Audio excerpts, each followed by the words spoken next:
Hello and welcome to today's webinar about what new fire door regulation means for social landlords. Today's event, sponsored by Girder Security Products, is a practically focused session exploring what the changes are and the action people should be taking as a result. Before I introduce our speakers today, a brief bit of background to set the scene. The requirement to have quarterly checks on fire doors in communal areas and annual checks on entrance doors in buildings taller than 11 metres came into force in January as part of the Fire Safety (England) Regulations 2022, following on from the recommendations of the Grenfell Tower inquiry. As a reminder, the inquiry, or first phase, found that the failing self-closers were a factor in the loss of compartmentation in the fire.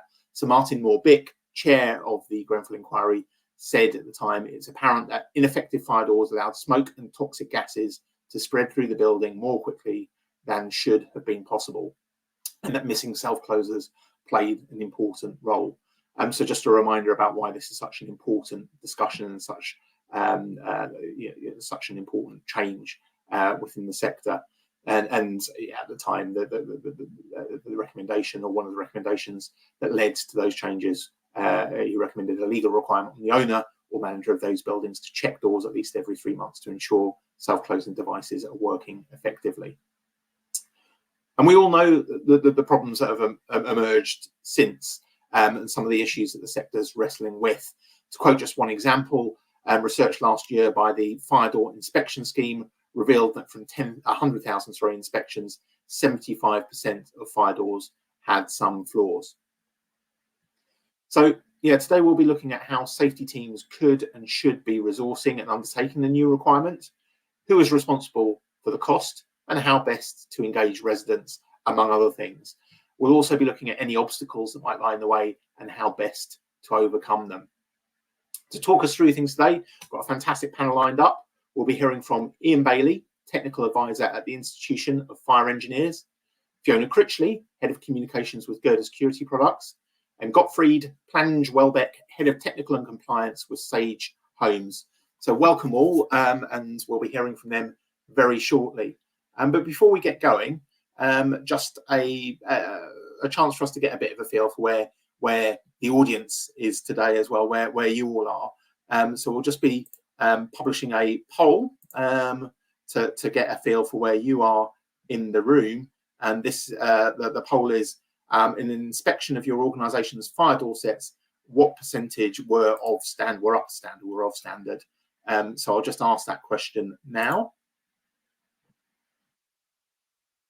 and we'll just give you a few moments to answer that.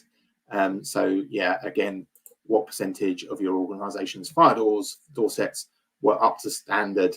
Just a rough feel, running through the percentages, and obviously the traditional favourite of I don't know as well. So a bit of a range there, and we'll just give you a few more seconds to answer that question. Just gives us a bit of a feel for where you are in the room today.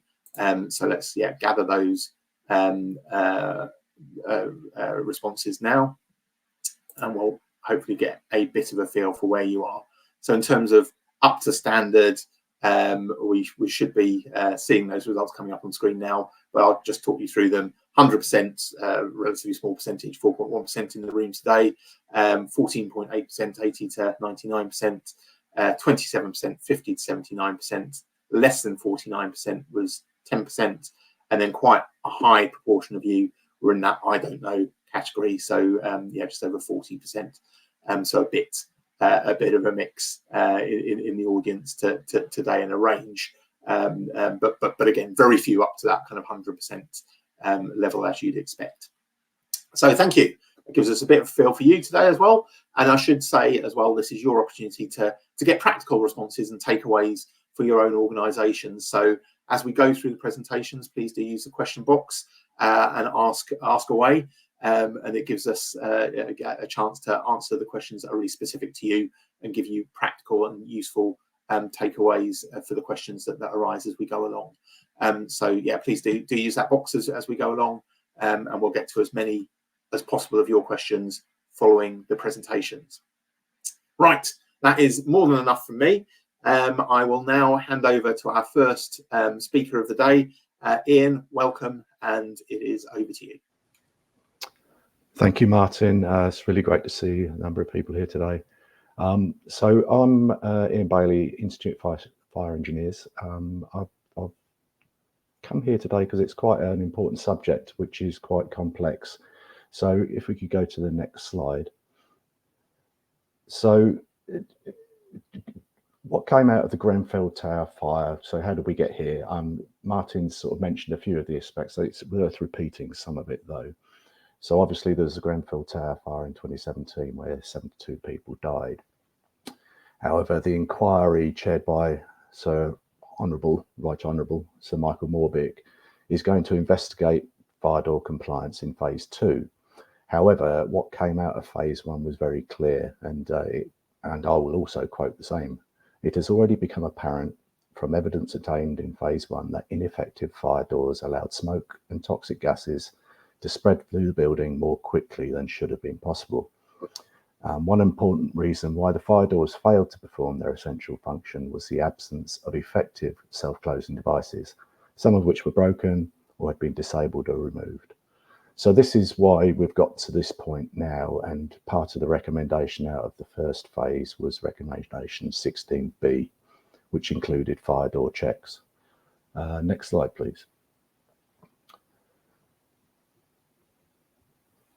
So I'll go through the relevant legislation and guidance because it's worth trying to recap how we've got here with the guidance and where it all fits in. It's quite complex, so I'm going to concentrate on the areas which relate to fire doors and summarise the other areas quite briefly. So in May 22, the Fire Safety Act 2021 clarified that individual flat entrance doors between domestic dwellings and the common parts are in the scope of the RRO, the Regulatory Reform Fire Safety Order. That means they're legally, it clarified that there was a long period of argument over who owned the responsibility for this area. So what happened after that? The next major piece of legislation was the Building Safety Act, and it's continuing to enact certain parts as it goes along. But what it does, it overhauls the existing regulations and clarifies how residential buildings should be constructed, maintained, and kept safe. What the Act also puts into place, which is quite important for your group, is it creates 3 new bodies to provide an effective oversight regime. Excuse me. That is the Building Safety Regulator, the National Regulator of Construction Products, and the New Homes Ombudsman.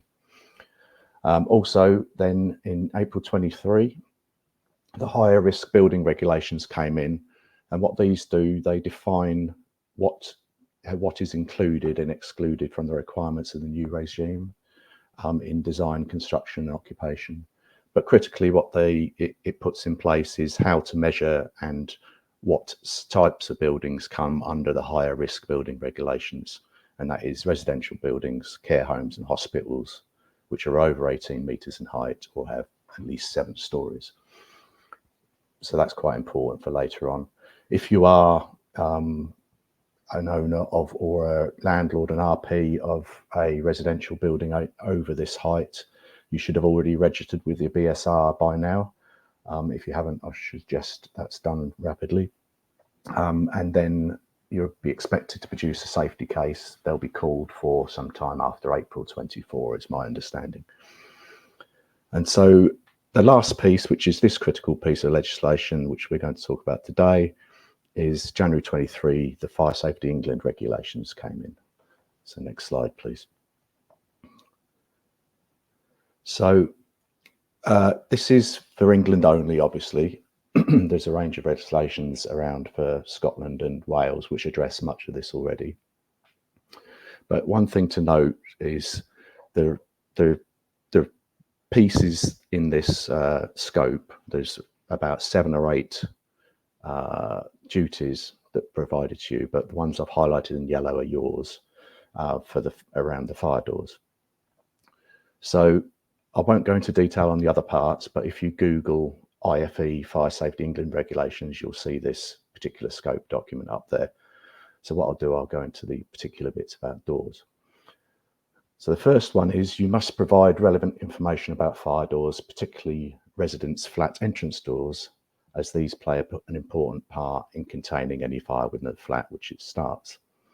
Regulation 10 also requires that residents be given information to the effect that the fire doors should be kept shut, residents or their guests should not tamper with the self-closing devices, and that residents should report any fault or damage immediately to a responsible person. For premises over 11 metres, all fire doors in communal areas of the building must be checked every 3 months, and you must make best endeavours to undertake checks of all flat entrance doors at periods not exceeding 12 months. So next slide. So this is the other section. These are for the 18 metres and over. I'll skim completely over this. Like I said, this document is on Google IFE website. Next slide, please. So one important piece of legislation, not directly relevant to this fire doors, but it'd be remiss of me not to mention it, is the new section 156 of the Building Safety Act, which has just come out. I'm just going to do a really quick summary. It again amends the RRO. I'll highlight some of the key differences. So one of them is you must record your fire risk assessment in full. Previously, it was just significant findings. The provision of information on relevant fire safety matters to residents, which is different from the Fire Safety England information provision.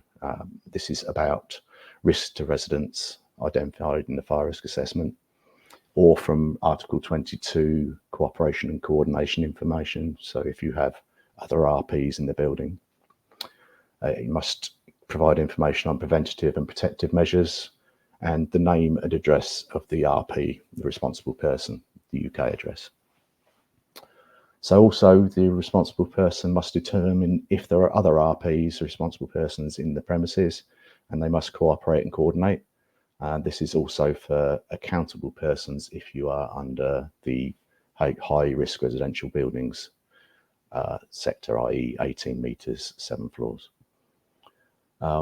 There's also an increase in fines. The main one is the failing to comply with requirements imposed by an inspector. So say an enforcement notice or something like that. The fines are now unlimited. And also importantly, the status of Article 50 guidance, as in, I'm not sure you can see, you might remember the old DCLG guides. So they're being rewritten, and also other government guidance could be taken into account. And so compliance with may be taken as to establishing whether the breach of the fire safety order has applied. And next, the other bit is coming up would be section 9A, which is future changes. This is the government are looking to ensure that anybody carrying out a risk assessment is competent to do so.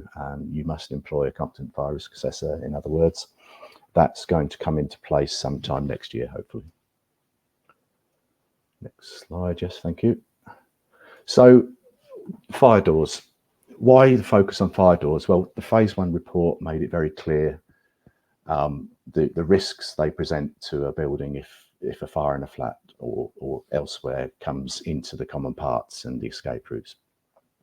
It's historically been very clear that flat front doors have been difficult to control for such a key fire safety measure because of the ambiguity around who's responsible for maintaining and keeping them effectively working. So fire doors are one of the most important fire safety measures in your building. They protect the lobbies, the corridors and stairs from fire, i.e. they're protecting all the escape routes. You have to remember that residents may not realise that their fire door is not necessarily all just there to protect them. It is primarily there to protect their neighbours and the other building owners, occupants, from a fire in their flat. So hence it's your duty to protect others when you're talking to them. It must be shut, i.e. you're looking for the self-closer. If it's open, it's useless, it does nothing, and it can cause lethal consequences for anybody coming into those lobby areas if the flyer is in the flat and it's open.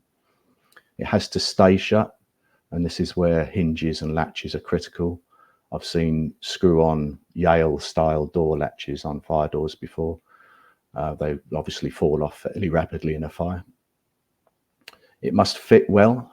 As a rule, a 4mm gap around the top and the sides is acceptable. The bottom should be as low as possible, but must ensure the free swing of the door. So that is part of the test of the fire door, is doing the full swing of the door.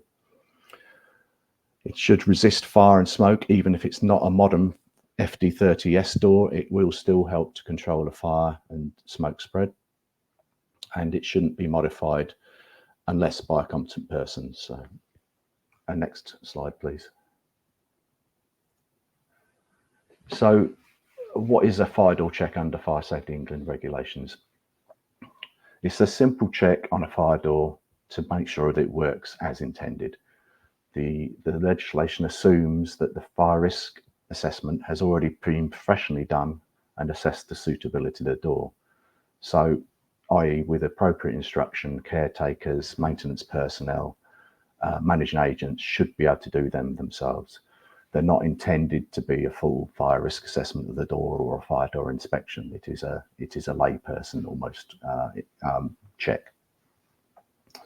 The best route we can advise is that you should follow the fire door check guidance. If you Google Fire Safety England regulations fire door guidance, you'll get the check sheet up there, which explains the background and how to carry out a fire door check.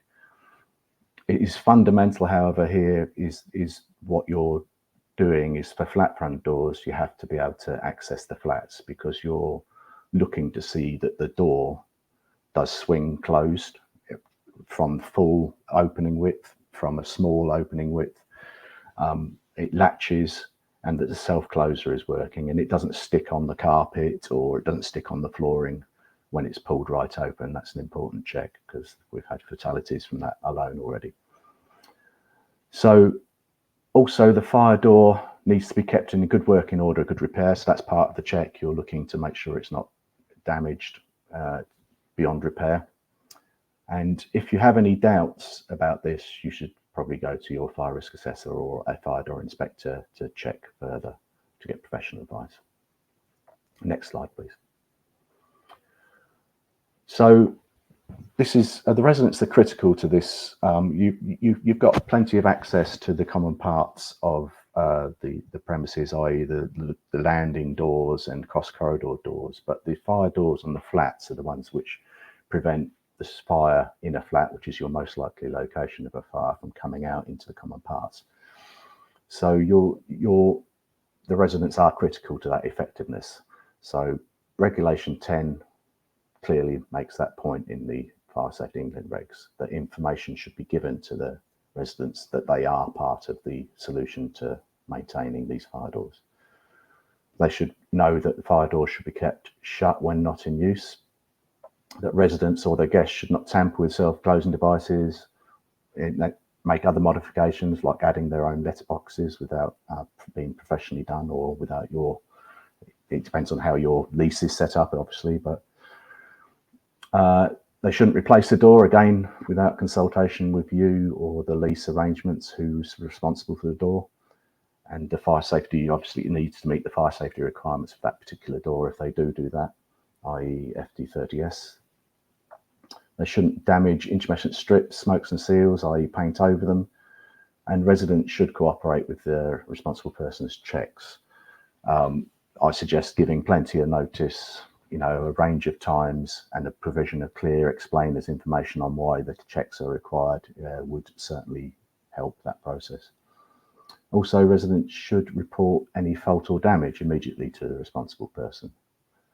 Next slide. Yep, okay, just finishing up. So the choices after inspection: is the fire door a risk? If not, you need to take further advice from your fire risk assessor or fire door inspector. Can you upgrade or repair the door, replace the faulty door closer, or even does the FRA recommend upgrades such as installing strips and seals? They must be professionally done, obviously. Is it better to replace the door is another choice, and that needs to be installed by a competent person. Or is with regards to enforcement action, the Fire Safety Act does clarify the flat doors are under the RRO. However, most enforcing authorities would expect the responsible person to enforce under lease where appropriate, if, say, the resident has damaged or replaced a fire door and refuses to change it. So note that at this point, risks shouldn't be left uncontrolled if there's a legal dispute underway. And control measures might be needed. Okay, thank you. Sorry, I overran a little bit there, but that's my presentation. Thank you very much.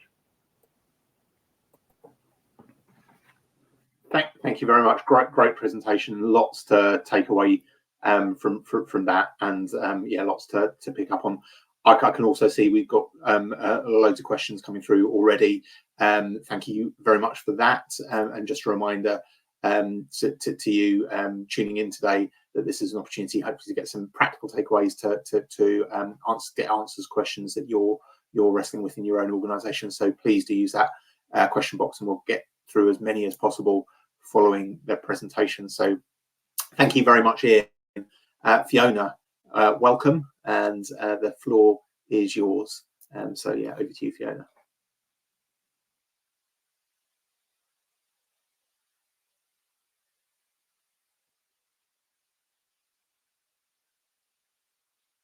Thank you.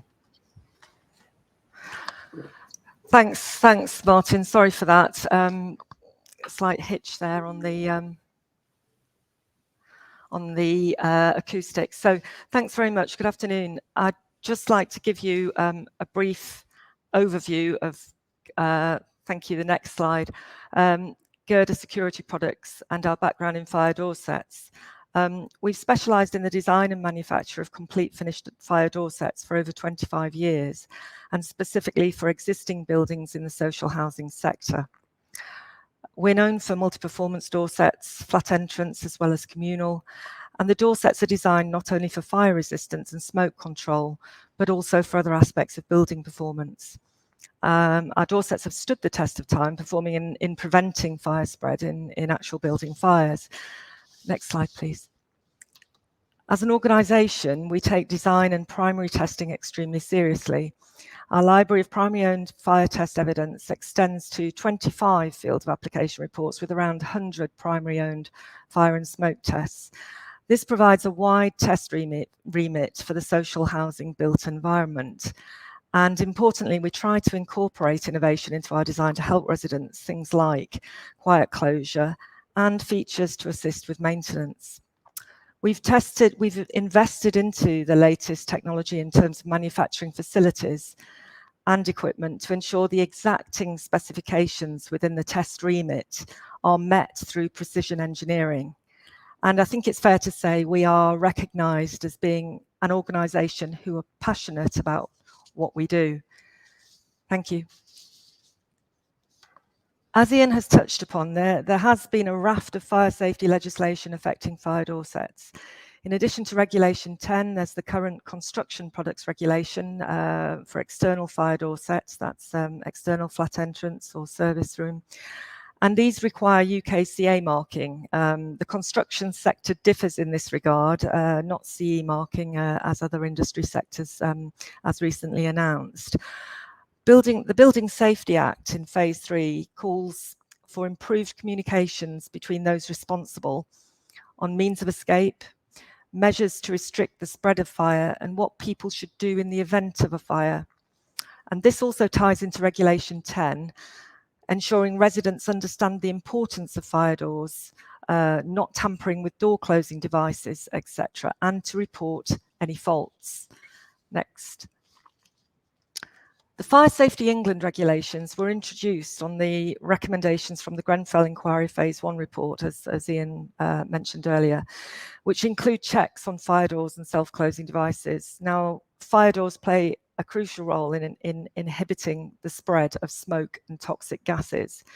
And we've endeavoured to highlight the importance of smoke control through smoke pod demonstrations at exhibitions since CIH Harrogate in 2012.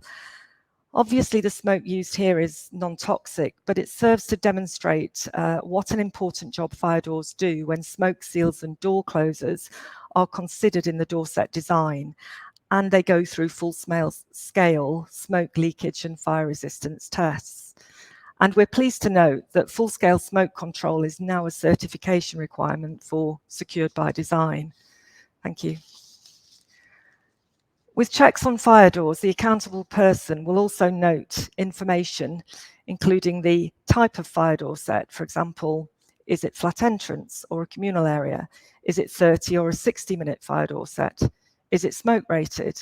And checks on whether a closer is in place and what type of closer. These details are necessary for Building Regs Regulation 38 and can feed into the building safety case. There may also be other information that's helpful, as highlighted on this slide and in detail on this slide. As we take a closer look, we can see that other types of information that can be useful is an overview of the test data for all aspects of performance criteria, certificates conformity for each door set, the third-party certification certificates, and if external, the declaration of performance. Additionally, installation instructions, maintenance instructions, and the associated third-party certificates with these. Thank you. Now, if you're unsure of the fire door provenance, try to establish who the fire door manufacturer is. This may obviously be easier with a fire door set than a fire door assembly being from a single source.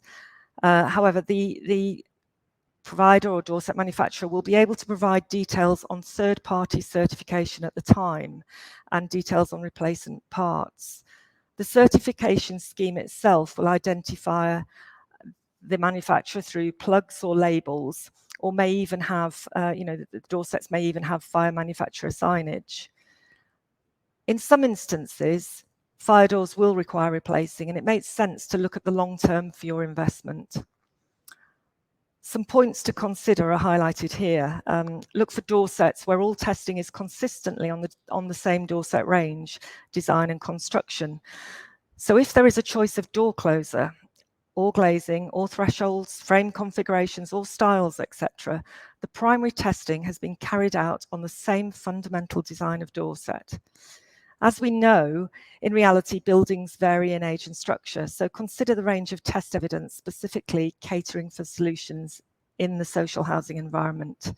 This is not only for fire resistance and smoke control, but also for enhanced security, thermal transmittance, and so on. And look for tested options to assist with maintenance. Thank you. Tested options to help with maintenance start at the door set survey stage.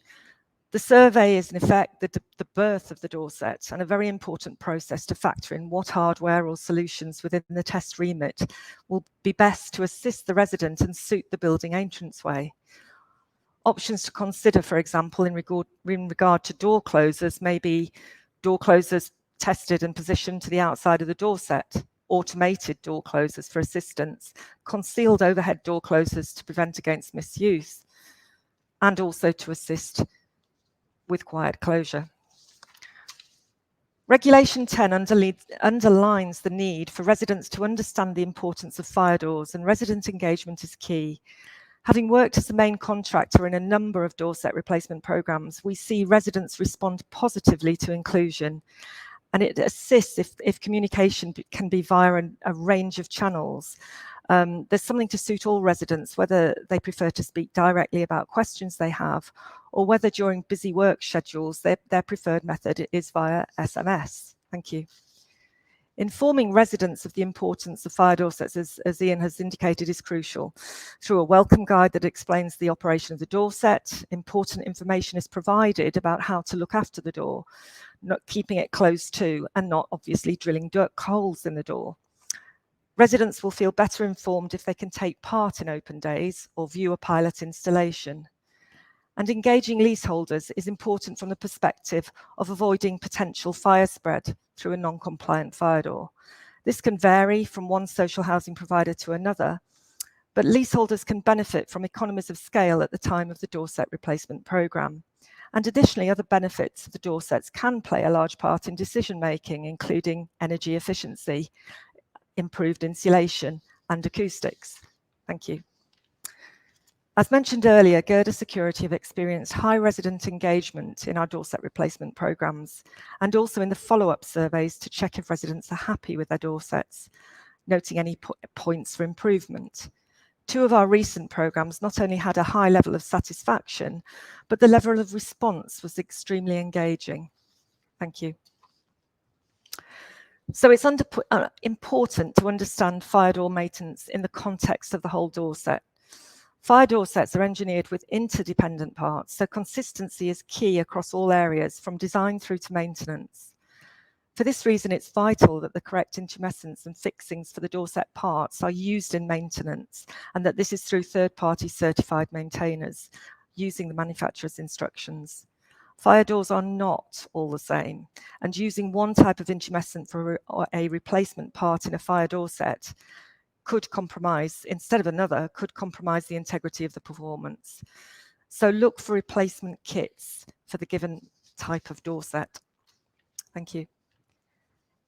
And importantly, passive fire protection can offer digital traceability.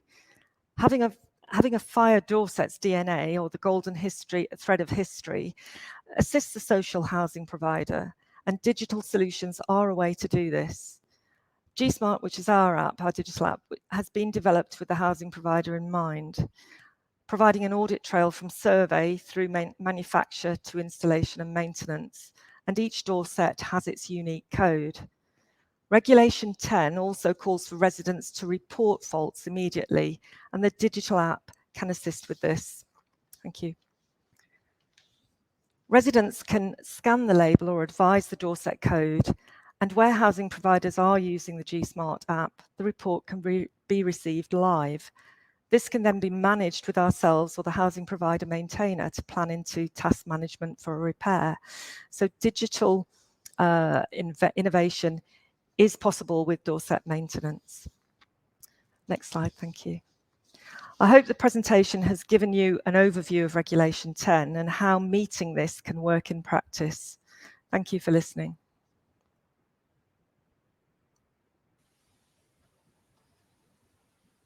Thank you very much. Yeah, lots to pick up on there, and I think come back to in the questions that follow. And I should say, while that was going through, we're getting huge numbers of questions coming through. Obviously, an issue and quite a range of questions emerging as well, which I think kind of shows that everybody is wrestling with exactly what approach to take, how to go about things, and gives a bit of a feel where the sector's at as we go along too. So we will come to your questions very shortly. Just a reminder, do keep asking away. I'll get to as many as possible following the presentations. But thanks very much, Fiona. Gottfried, welcome, and yeah, it's over to you. Good afternoon, everyone. I don't have any slides, but I think that most of you on this call would have seen multiple slides about Regulation 10 since it came into force a few months ago. What I want to touch on is what we're doing at Sage Homes to ensure compliance to Regulation 10, what we've done so far, and where we think our journey is going in terms of other applications that we think we can bolt onto our current systems to make us much more efficient. So just a brief background to Sage Homes, because we're fairly unique. So Sage Homes, was established in 2017. We started acquiring our first batch of properties in 2018 via Section 106. And from 2018 till now, we've got about 15,000 properties in management, spread across shared ownership and affordable rent. We do have a handful of social rent as well. Of that, we have about 390 communal blocks, again, of which 90 odd is shared ownership fully. But uniquely, most of our stuff is less than 11 meters in height. We do have, on top of that, 390 properties within high-rise or higher-risk blocks. There's about 40 of them that is owned and managed by other entities and managing agent. So, we have different types of tenures we're dealing at any given time, and ensuring compliance in certain areas, as most people will know, is quite challenging. So one of the things we looked at, first of all, when Regulation 10 became a requirement, was from a resourcing point of view. How can we deliver this requirement in the most effective and efficient way possible that has the least amount of undue impact on our service charge and paying customers? And is there anything that we currently got within our compliance system that we can use to make us much more streamlined and efficient? And we came up with what we call the holistic approach to block management, whereby we have, contractors going to our blocks on a monthly, quarterly, 6 monthly, a yearly basis. And we could utilize that resource to ensure compliance to this requirement. So all our fire door checks where applicable is carried out by our contractors in terms of a very simple safety check. They do all the communals on the 3 monthlies, and then we bolt on the yearly requirement for the front entrance door on that. Now that whole delivery is captured on our system, because what we're trying to do is, one, show compliance to the communal doors, but also on the front entrance door, we capture each attempt as part of our overall best endeavors until we gain access to a property. So that was the way we approached it, so that we use existing resources, existing systems, existing approaches to ensure compliance to the regulation. Then the next aspect was, well, how do we engage with our residents for them to understand what their responsibilities and obligations are, what our responsibilities and obligations are, and how they're meant to report faults or any other issues they pick up in the block. So we have what we call service quality managers, and part of their role is to visit every block on a 3 to 6 monthly basis, engage with customers via community activities, or just meeting up with customers during their inspections. They also handle all the comms that we have to customers. So all customers get on a yearly basis a communication on the importance of the fire door check, the need to give us access to the properties, where we will be in terms of making sure that the communal space is safe for them. We also have that published on notice boards on the block, and we have multiple digital platforms, our portal, our website, all of it have links to how to ensure that your doors are right, your doors are safe, reported for. And this is all about our holistic approach, again, to engaging with residents. I think in terms of those approach, and in terms of how we target, how we monitor, how we capture, that is fairly straightforward on our system. But we do have some barriers and some challenges. And one of the challenges is obviously with our shared ownership customers. Now, if you look at this requirement offset in the background of the current cost of living crisis, where service provision before this came in on communal level is already gone up. They're having to pay much more on service charges, and then we add this requirement on top of it, and we've had quite a sizable pushback or request for further explanation by customers because of the cost. I mean, that's basically what it comes down to. Most, after further engagement and explanation, do accept it. Some have opted not to engage at all, and we do have things within the leases that we can enforce. But we want to take our customers on this journey. We don't want to be hitting them over the top of the head with enforcement injunction at these at these early stages. So we focusing much more on the resident engagement, explaining the requirements and the reason why there might be a nominal increase in their service charge. The other barriers and challenges that we have is where we have properties that is owned and managed by other entities.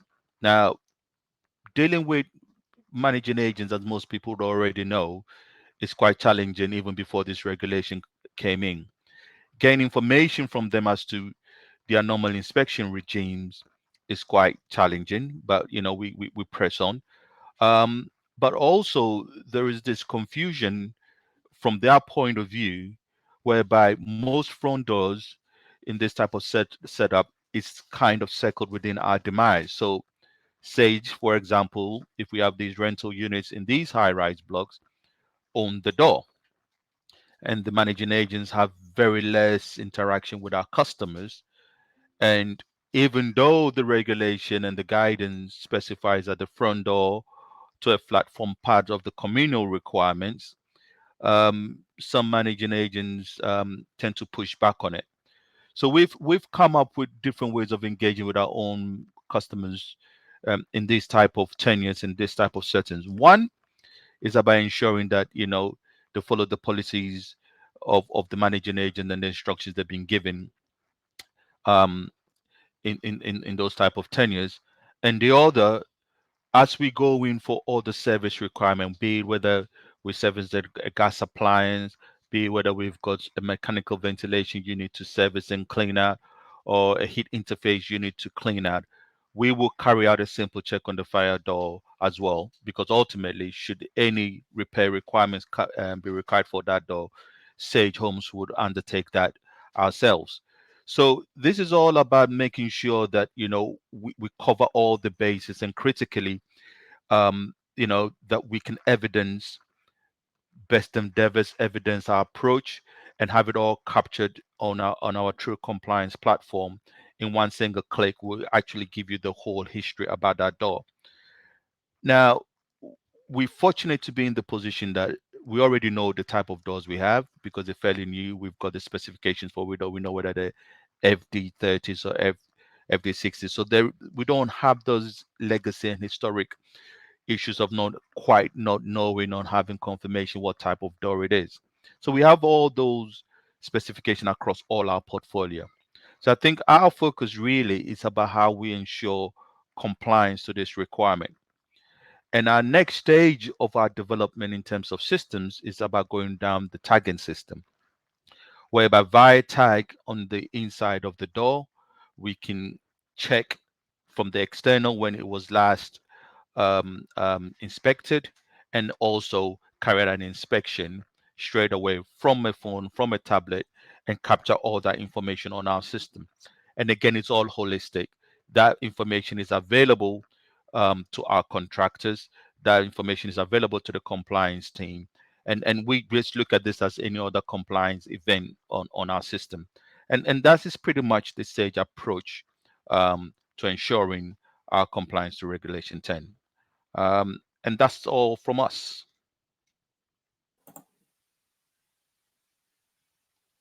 Thank you very much. And this series of really interesting presentations and kind of from a range of different organizations and perspectives as well. Thank you so much for your insight.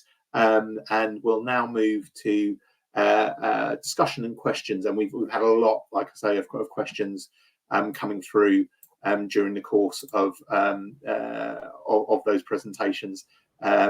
Really a huge amount regards to things like cost, leaseholders, precise responsibilities. A real range of questions, and I think interesting just reading through them to reflect on where it suggests the kind of sector's at as well in terms of its responsibilities. So we've got about 15-16 minutes left for questions. We'll try and move through a range of them, and I'll just start off with one of my own, because I think it ties in some of the questions around responsibilities and how you carry out checks that people are coming forward as well. And I guess I'll start off with that. Is there any evidence of changing behaviours in the sector? The kind of interesting solutions emerging.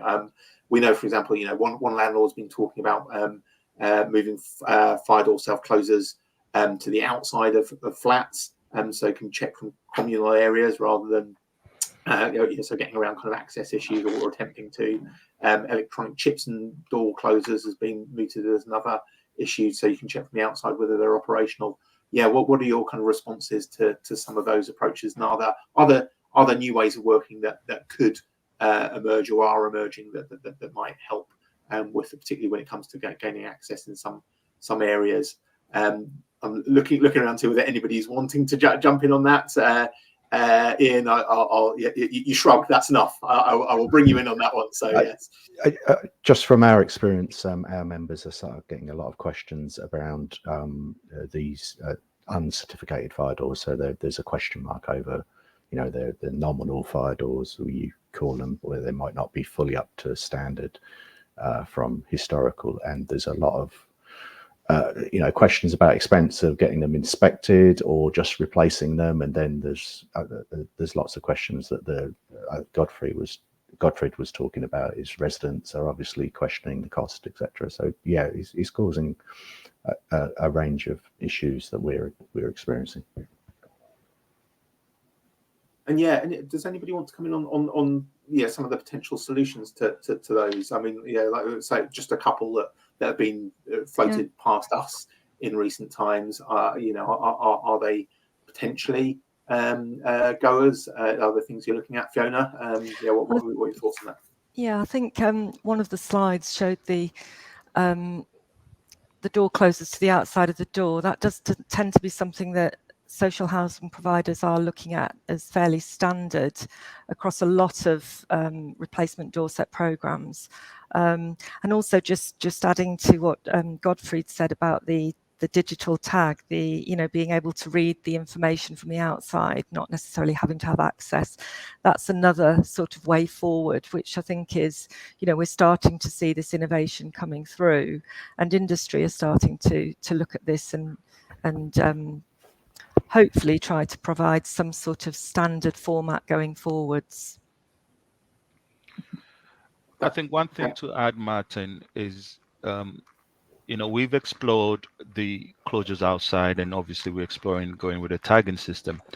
One of the, you know, we've been engaged, we've got a past partnership with Oxfordshire Fire Service, and the links to the Fire Chief Council. And I think the guidance is that in order to complete a check, you need to have access to the property and check everything.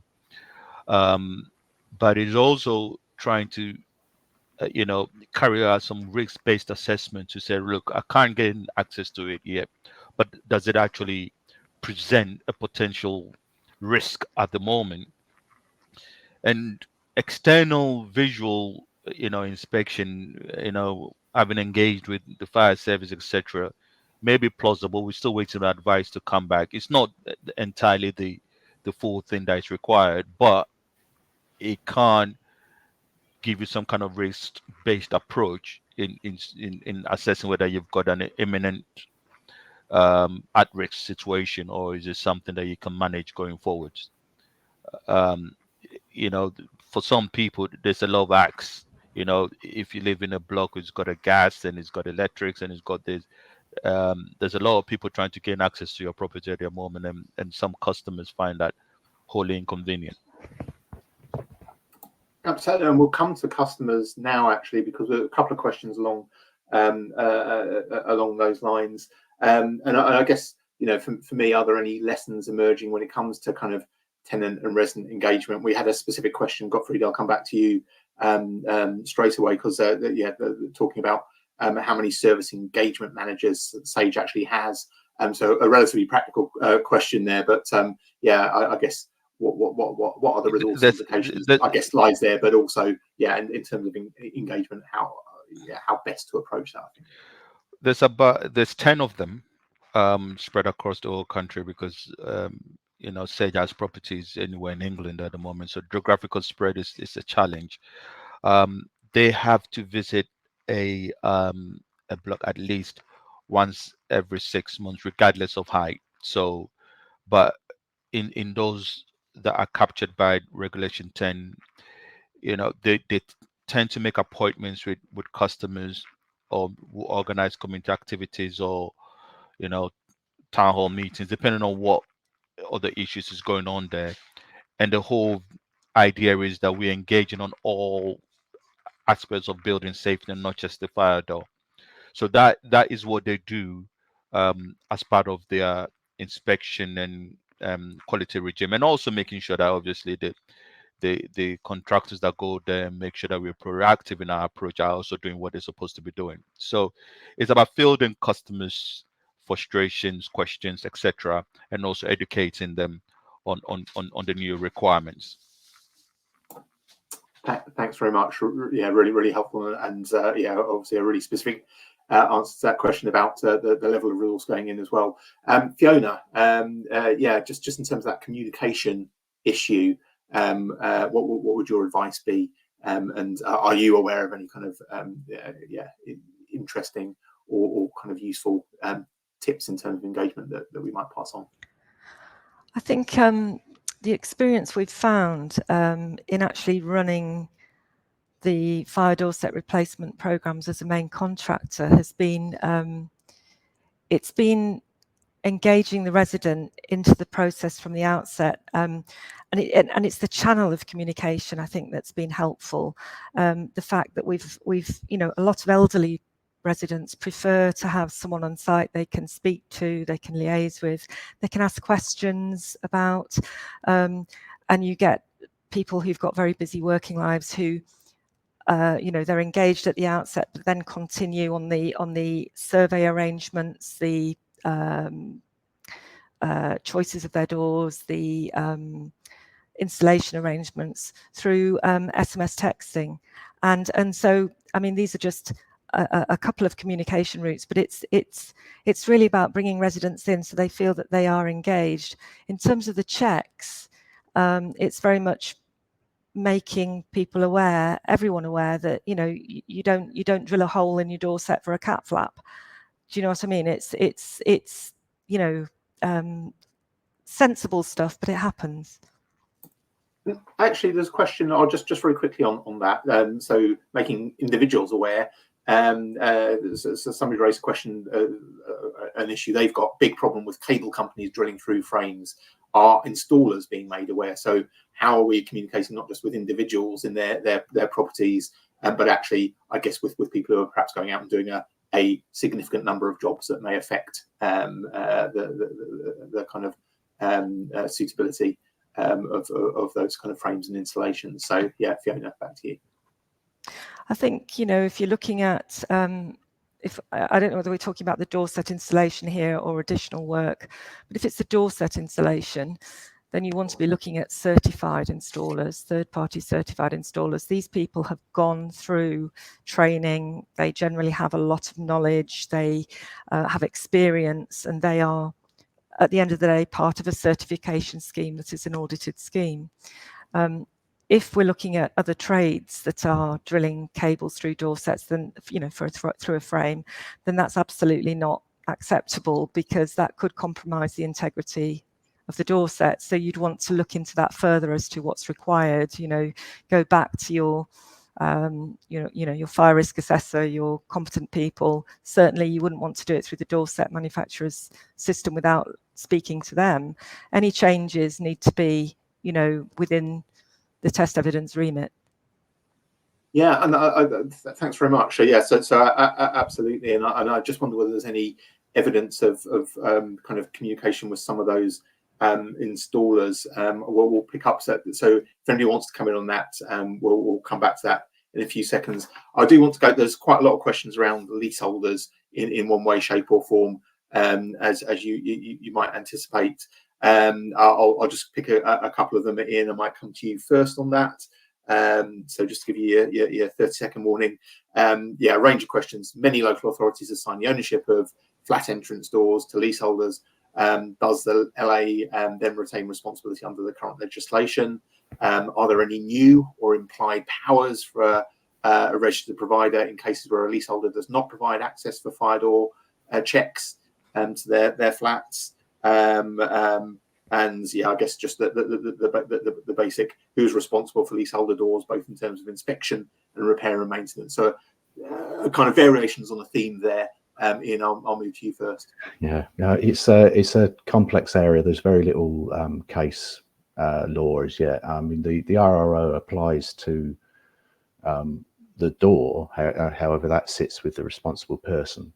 So if an enforcing authority decided that your fire doors were inadequate and that they needed replacing or repairing or upgrading, that would be down to the responsible person to. They almost invariably, an enforcing authority will probably expect the responsible person to enforce under lease first, and take legal routes through that way to, if necessary. This is obviously a matter of persuasion and engagement with the residents.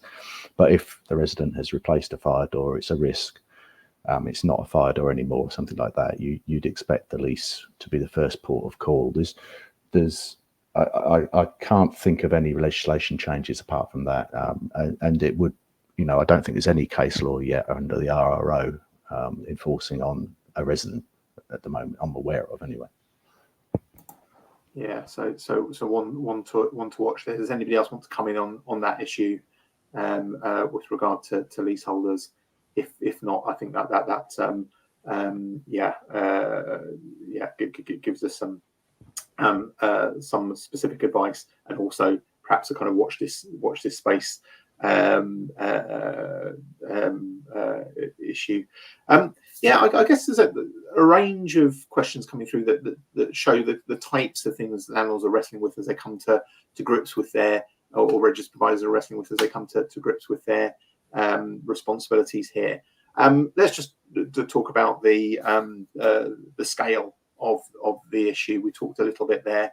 The question that's come through: the need to undertake so many fire door checks throughout the year seems to be difficult for clients with less staff and budget pressures, estate services outsourced.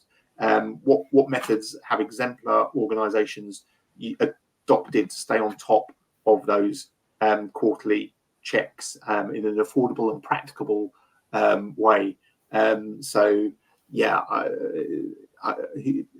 I'll look around and see whether anybody's looking to come in on that. And Ian, I might move back to you if we're not getting anybody jumping in. So yeah, Ian, I'll move to you.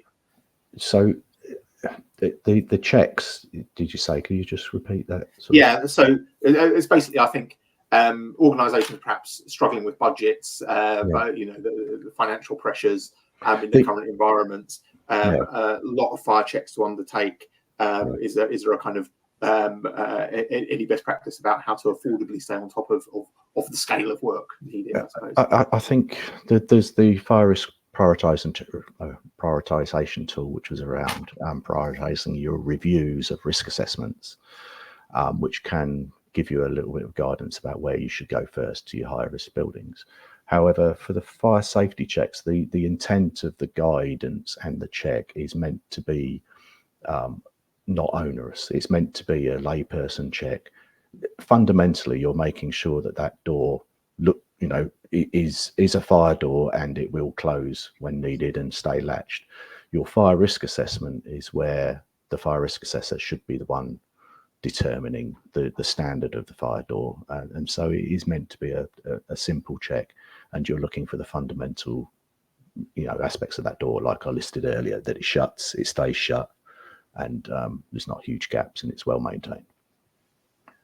Thanks very much. That's really useful. Gottfried, I think you look like you were looking to come in. There's another question as well. I'll just throw into the mix. I know we're running out of time. So, what can landlords recharge to tenants as part of the annual service charges? Is it just door checks? How are you looking to, or what approaches are you hearing about? So, Gottfried, I'll bring you in on that.